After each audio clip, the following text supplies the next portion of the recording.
Bismillahirrahmanirrahim. Assalamualaikum warahmatullahi wabarakatuh. Waalaikumsalam warahmatullahi wabarakatuh. Alhamdulillahirabbil alamin. Wassalatu wassalamu ala asyrafil anbiya'i wal mursalin wa ala alihi wa ashabihi wa man ihtada bihadihi wastanna bisunnatihi ila yaumiddin, amma ba'd. Mari kita awali majelis ilmu ini dengan baca doa thalabul ilmi. Bismillahirrahmanirrahim. Rabbi zidni ilman, Allahumma anfa'ni bima 'allamtani wa 'allimni ma yanfa'uni warzuqni ilman yanfa'uni. Amin.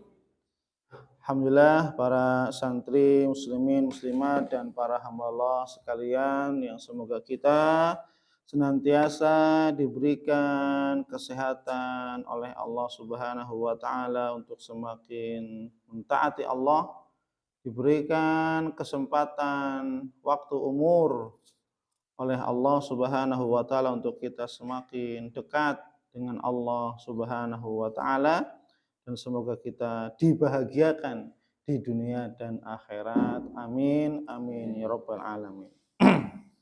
Insyaallah pada Sabtu ba'da subuh kali ini kita akan membahas melanjutkan pembahasan tentang konsekuensi daripada kita bersyahadat asyhadu anna Muhammadar Rasulullah. Konsekuensi dari kita menyatakan syahadat kepada Nabi Muhammad Sallallahu alaihi wasallam. Aku bersaksi bahwasanya Nabi Muhammad Sallallahu alaihi wasallam adalah utusan Allah. Maka segala sesuatu pasti ada konsekuensinya. Pasti ada hal-hal yang perlu diperhatikan, tanggung jawab. Begitu juga ketika kita sudah menyatakan asyhadu alla ilaha illallah wa asyhadu anna Muhammadar Rasulullah, maka tidak asal sembarang. Sudah mengatakan, mengucapkan, menyatakan, sudah biasa saja, nggak mau sholat, nggak mau ibadah, nggak mau puasa, nggak mau nuntut ilmu, tidak. Di sini kita terikat dengan syahadat ini, di mana dua kalimat syahadat ini yang akan menyelamatkan diri kita di kehidupan dunia, apalagi kehidupan akhirat.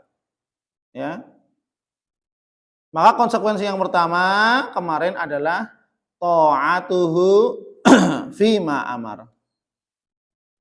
Yaitu apa? Senantiasa mentaati apa-apa yang Rasulullah perintahkan. Jadi ini wujud ketika kita beriman kepada Nabi Muhammad Sallallahu alaihi wasallam. Mentaati segala perintah Rasulullah Sallallahu alaihi wasallam. Kenapa? Karena mentaati Allah dan Rasulnya itu harus mutlak. Tidak boleh tidak. Paham? Mentaati Allah dan Rasulnya harus mutlak. Allah mengatakan begini, ya siap. Rasulullah mengatakan begini, memerintahkan, ya siap. Tidak boleh nanti, nggak boleh. Gitu. Harus sholat, puasa, nuntut ilmu, beribadah, ibadah, gitu. Ya layaknya kepada manusia nyuruh orang lain, memerintahkan orang lain, mereka juga ya siap. Berarti apa? Itu menunjukkan kepatuhan seseorang kepada seseorang. Menyatakan bahwasanya dirinya saya anak buahnya, saya muridnya, saya nurut. Menyatakan bahwasanya saya patuh. Ya enggak? Orang ketika disuruh nurut, mentaati, itu disebut orang yang patuh. Maka begitu juga ketika orang beriman, kita diperintahkan oleh Allah dan Rasulnya, lo kok nurut, kita patuh, ya siap. Suruh sholat, puasa, nutup aurat. Maka kita disebut orang yang patuh. Kepatuhan, ketundukan inilah wujud iman kita kepada Allah dan Rasulnya. Paham?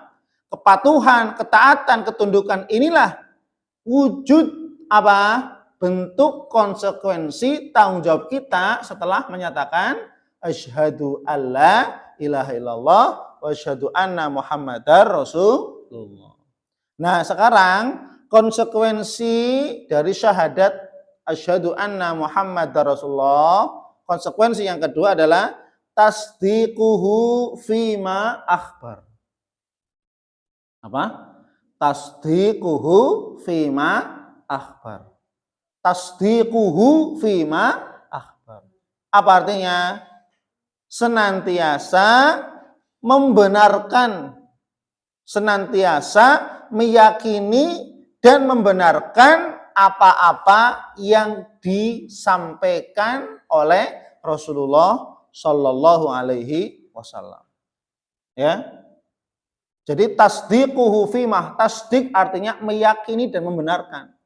Ya, jadi segala apa yang Rasulullah sampaikan, segala apa yang Rasulullah Shallallahu Alaihi Wasallam beritakan kepada kita, maka itu adalah sebuah kebenaran yang harus kita meyakini itu benar. Paham? Paham nggak? Jadi apa yang Nabi katakan, apa yang Nabi sampaikan, apa yang Nabi kabarkan, itu pasti kebenaran yang harus diyakini. Mungkin nggak Nabi Muhammad berdusta? Hah? Tidak mungkin. Demi Allah, Nabi Muhammad tidak akan pernah berdusta. Tidak ada dusta. Ya, apa yang disampaikan oleh Nabi Muhammad itu adalah wahyu dari Allah Subhanahu wa Ta'ala. Artinya, apa yang disampaikan oleh Nabi Muhammad itu bukan karangan-karangan Nabi, bukan buatan-buatan Nabi sendiri, bukan dari hawa nafsu Nabi Muhammad, bukan, tapi dari siapa? Dari Allah, wahyu dari Allah Subhanahu wa Ta'ala. Allah mengatakan, wa ma yantiqu 'anil hawa in huwa illa wahyu yuha. Wa ma yantiqu 'anil hawa, tidaklah Nabi Muhammad sallallahu alaihi wasallam mengucapkan sebuah ucapan, menyampaikan berita, ya, itu yantiqu 'anil hawa, bukanlah dari keinginan beliau sendiri, bukan. Bukan dari hawa nafsu beliau sendiri, bukan. Tapi apa? In huwa illa wahyu yuha. Kecuali apa yang disampaikan oleh Nabi Muhammad SAW, kecuali apa yang diberitakan oleh Nabi Muhammad SAW adalah apa? Wahyu yuha. Apa? Wahyu yang diwahyukan, yang diberikan oleh Allah Subhanahu wa Ta'ala. Paham? Ya. Maka banyak sekali ketika ada sahabat bertanya tentang sebuah hukum kepada Rasul. Rasul kadang tidak langsung jawab. Rasul kadang tidak langsung menjawab. Kenapa? Karena menunggu wahyu dari Allah Subhanahu wa Ta'ala. Ada beberapa kejadian demikian. Datang sahabat menanyakan fatwa, Rasul ini hukumnya bagaimana ini? Apakah Rasul langsung, oh hukumnya begini. Tidak. Rasulullah diam sejenak. Bukan berpikir. Ya. Tapi apa? Menunggu wahyu dari Allah Subhanahu wa Ta'ala. Ya. Itu. Kemudian kejadian-kejadian yang harus kita yakini kebenarannya. Ya. Apa yang Nabi beritakan, apa yang Nabi sampaikan, meskipun secara akal tidak masuk akal. Ini juga harus kita yakini. Contoh dalam hadis, Nabi SAW mengatakan, idza waqa'adz dzubabu fil ina, apabila seekor lalat masuk ke dalam bejana, ke dalam gelas, ke dalam mangkok yang ada supnya, ke dalam ini. Apa kata Rasulullah? Maka apa? Celupkanlah, masukkanlah. Jadi kalau ada lalat, nemplok di sop, di gelasmu ada susunya, ada air putih, ada tehnya. Kok tiba-tiba jatuh plek, ya, berenang di situ. Kemudian Apa kata Nabi Muhammad? Falyaghmis. Maka benamkanlah, celupkan. Kenapa? Karena satu sayap membawa penyakit, satu sayap lalat membawa penawarnya. Paham? Loh, kira-kira apa yang disampaikan Nabi ini yakin benar apa tidak? Benar. Harus meyakini. Ya. Jadi ketika dicelupkan, celup, nah bismillah. Dibuang lalatnya, jangan diminum, dibuang dulu lalatnya baru Kenapa? Nabi mengatakan satu sayap lalat membawa penyakit, satu sayap lagi membawa apa? Penawarnya. Loh, berarti kan ini berita yang disampaikan oleh Nabi Muhammad Shallallahu Alaihi Wasallam yang harus kita meyakini kebenarannya, ya, yang harus kita meyakini kebenarannya, paham? Ya, jangan sampai apa? Malah kita, wah, masa iya ya, masa iya, loh Nabi yang mengatakan kok pakai masa iya, ya, kecuali kalau manusia, masa iya apa iya, karena kan butuh uji coba manusia. Tapi ketika apa yang dikatakan Nabi, maka itu adalah wahyu dari Allah Subhanahu. Setelah diteliti ya betul, ya, memang satu sayap membawa penyakit, satu sayap membawa penawar. Kemudian kejadian-kejadian yang memang tidak masuk akal, tapi harus diyakini, diimani. Apa? Peristiwa Isra dan Mi'raj. Coba bayangkan, ya. Rasulullah pada saat itu diisrokan oleh Allah dan dimi'rajkan. Ya. Perjalanan malam dari Mekah ke Masjidil Aqsa. Pada waktu malam. Kemudian naik ke Sidratul Muntaha, langit ke-7. Kemudian balik lagi ke Masjid Aqsa, pulang sebelum subuh sudah di Mekah. Sebelum subuh di Mekah. Kira-kira masuk akal enggak? Di mana zaman Nabi pada saat itu tidak ada pesawat jet, tidak ada pesawat yang naik keluar angkasa, pesawat ulang-aling, ya enggak? Nah, sekarang manusia yang katanya sudah sampai bulan, itu butuh waktu berbulan-bulan untuk sampai bulan. Ya enggak? Butuh waktu berbulan-bulan sampai ke bulan. Lah bagaimana ini? Isra dan Mi'raj dari Mekah ke Masjid Aqsa, Arab Saudi ke Palestina, kalau naik pesawat sekarang mungkin butuh puluhan jam, sedangkan malam hari itu waktunya berapa? Dari Isya. Dari maghrib lah dihitung aja sampai subuh. Berapa jam? Paling lama 10 atau 11 jam. Ya. Atau 9 jam itu malamnya itu ya. Sekitaran itulah ya. Nah, seandainya dari Arab Saudi ke Palestina naik pesawat aja sudah mungkin 10 jam atau 6 jam, belum lagi naik ke Sidratul Muntaha. Kemudian sebelum subuh sudah ada di Mekah. Coba bayangkan, masuk akal enggak? Nah, di sini kita dituntut untuk meyakini dan membenarkan apa yang disampaikan, apa yang diberitakan oleh Rasulullah Shallallahu Alaihi Wasallam, meskipun kadang berita tersebut tidak masuk akal di kita, tapi kita harus meyakini dan membenarkan dan harus iman. Saya beriman. Ini adalah benar. Paham? Ya, karena kadang ada berita-berita yang dari Nabi sampaikan, berita-berita yang di luar akal. Contohnya azab kubur. Ya, berarti kan azab kubur kan kejadian-kejadian yang akan datang. Kita tidak tahu neraka, hari kiamat, ya enggak? Kemudian apa? Penghisaban, ada raqib, atid yang mencatat amal kebaikan, amal keburuk. Ini masuk akal enggak? Kelihatan enggak? Enggak kelihatan. Tapi apa yang harus kita lakukan? Mengimani, meyakini, dan membenarkan apa yang disampaikan oleh Rasulullah Shallallahu Alaihi Wasallam. Ya?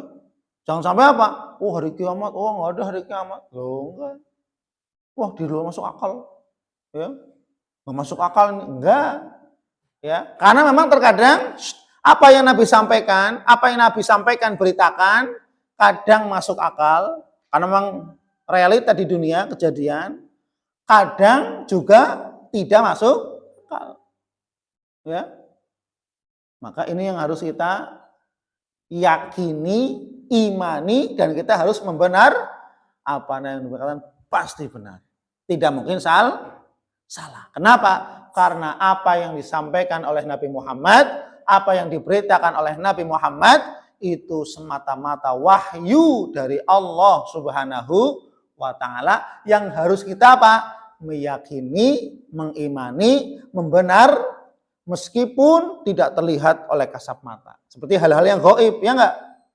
Azab kubur, ya enggak? Malaikat, ya.